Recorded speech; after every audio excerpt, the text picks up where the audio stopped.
चींटी और टडा। एक चींटी थी, वो कहीं जा रही थी। रास्ते में एक टिडमला ना कहने लगा, चींटी बहन दर अरक जाओ। चींटी रुक गई, पूछने लगी क्या बात है। संडा ने कहा, मीठी मीठी हवा चल रही है, आओ बाग में खेलें। चींटी ने कहा, मैं कैसे खेलूं, मुझे दाने इकट्ठे करने हैं। जब बरसात आएगी तो छोटी छोटी चींटियां क्या खाएंगी। मुझे घर भी ठीक करना है, बरसात के पानी से घर टूट सकता है। नडा ने कहा, हम तो खलते ही हैं ची। एक दिन बादल आ गए, बारिश होने लगी।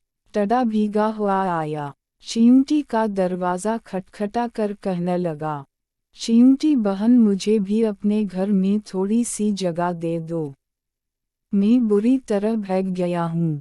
जब तक बारिश रहेगी इस वक्त तक यहाँ रहूँगा, फिर चला जाऊँगा। चींटी बोली, सभाई नडा, तुमने सारा साल काम नहीं किया, तुमने अपना घर नहीं बनाया, मुश्किल वक्त के लिए कुछ अनाज भी जमा करके नहीं रखा। जाओ, मैं तुम्हारी मदद नहीं कर सकती।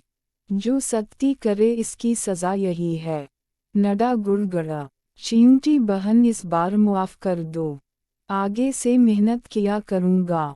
चींटी ने नडा को चावल के कुछ दाने दिए, कहने लगी, लो खा लो, लेकिन मेरे घर में तुम्हारे लिए कोई जगह नहीं है। टिड अरूती शक्ल लिए हुए चला गया।